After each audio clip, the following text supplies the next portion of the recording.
A doutora lá que concedeu a entrevista indicava que 90% das pessoas que ficam internadas lá com problemas mentais é resultado do consumo excessivo de álcool e também a questão das drogas ilícitas. Esta é a situação real do nosso país. Pode ficar admirado, hoje as estradas já não precisam daqueles que estudaram, que ontem dizíamos que esses estudaram, aqueles não estudaram, todos são consumidores de drogas. Isso porque não tem trabalho. As pessoas precisam de ser atarefados.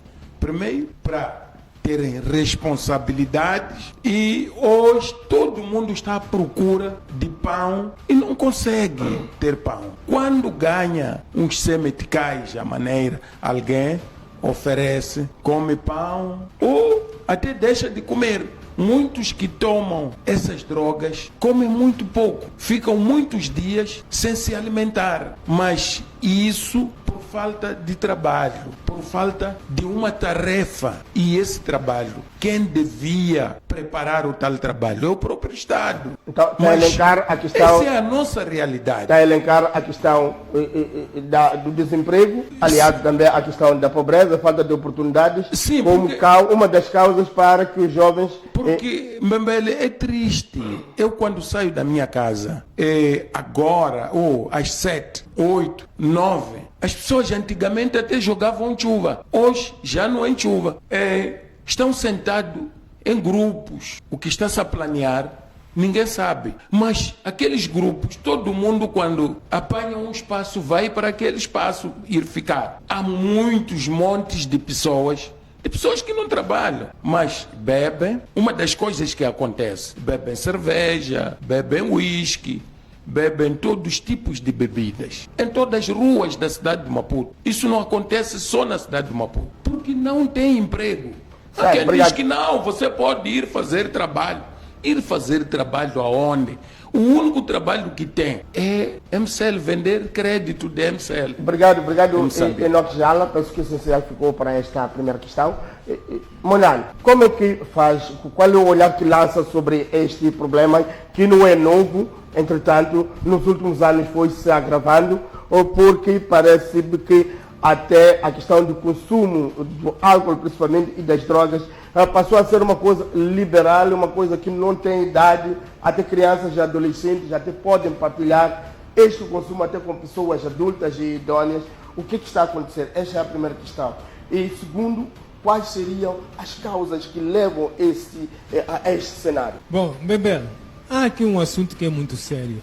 A questão das drogas é uma questão diretamente relacionada com a falta de medidas profiláticas para prevenir exatamente a questão da proliferação das drogas. Segundo, o próprio Estado moçambicano está infiltrado.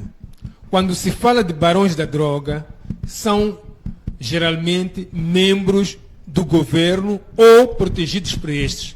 Eu quero recordar, o presidente Cyril Ramaphosa chamou nomes a alguém do governo moçambicano por causa de drogas.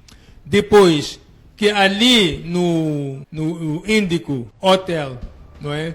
Índico Village. Índico Village, exatamente. Ali no Índico Village, viveu ali um dos maiores barões da droga do Brasil, que era procurado há mais de 20 anos. E acredito que deve ter vivido anos naquele lugar. E onde é que estava a nossa polícia secreta? Onde estavam aqueles que investigam, não é? As pessoas que entram no país. E como se justifica que aquele indivíduo tivesse lá no quarto dele, do hotel, montes, caixas de dinheiro, de moedas de vários países. Dólares, euros, libras, meticais, etc, etc. Acumulados lá dentro, como se aquilo ali fosse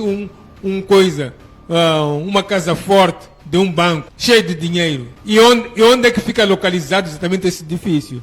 A menos de 300 metros da residência oficial do chefe do Estado. Então, quando a gente começa a analisar essas coisas, começamos a ver de que não. Há aqui grupos privilegiados de traficantes de drogas que têm exatamente colaboração com os nossos chefes. Outra coisa é porque Moçambique resiste duramente, por exemplo, com a liberalização do consumo da cannabis sativa, que já está provado no mundo que a cannabis sativa é uma droga das mais fracas que existem e que tem efeitos medicinais muito benéficos. E eu sempre pensei que, ao liberalizarem o consumo da cannabis sativa, praticamente aquelas drogas pesadas como a xixi, as outras drogas, a heroína e outras, a cocaína, vão perder mercado. Porque ninguém vai querer se arriscar a tomar essas drogas pesadas e correr o risco de ser preso, não é? Enquanto pode consumir uma simples cannabis sativa. Até costumo dizer, Bob Marley, Jim Cliff, eram pessoas que consumiam cannabis sativa, mas eram boas pessoas. Certo, mas olhando para esta nossa realidade e olhando para estes números que são avançados por este relatório, esses 23.409... Eu vou aí. Por quê? Porque os países vizinhos nossos, não é, que fazem fronteira com Moçambique, a maioria já liberalizou o consumo da cannabis. E parece que tem a situação melhor controlada do que nós. Moçambique é o corredor mais apetecível da nossa sub-região para o tráfico de drogas. E a gente questiona, por quê? Por que isso acontece assim? Depois, o problema da educação. As escolas, há uma medida que agora a Procuradoria tomou, está de parabéns. Vamos às soluções, isso é a posterior. Agora vamos naquilo que são as causas molhando deste problema. Exato, as causas. Um dos maiores problemas é exatamente a falta de ocupação da juventude. O jovem é forte, não é? E quer se ocupar. O Estado não garante ocupação. Eu sempre disse, nós temos a sorte e o privilégio de estarmos numa região, não é, da esfera celeste, bastante apetecível em termos de condições agroecológicas e também termos também um subsolo muito rico e temos um mar muito rico, mas no entanto nós não conseguimos aproveitar os recursos que temos. Não se percebe porque é que Moçambique exporta madeira em touros, se nós temos serrações aqui encerradas. Por que é que Moçambique exporta a castanha do caju a granel, se temos fábricas de caju que desapareceram praticamente e que empregavam milhares, sobretudo de mulheres, com nível de escolaridade mais baixo, ok? Depois, temos o problema da exportação de coisa de mármore, por exemplo, que também sai em bruto, o grafite sai em bruto, e nós tínhamos uma fábrica de baterias. Temos o problema da exportação do algodão em caroço, mas tínhamos aqui uma fábrica que desfiava o algodão, estou a falar da Testa África, que podia fazer tecidos, podia fazer linha, e essas fábricas todas encerraram. Então, é necessário dizer que exatamente a falta de uma gestão, não é? De uma boa gestão daquilo que é o nosso parque industrial, fez com que o país perdesse muitas oportunidades de empregar a juventude.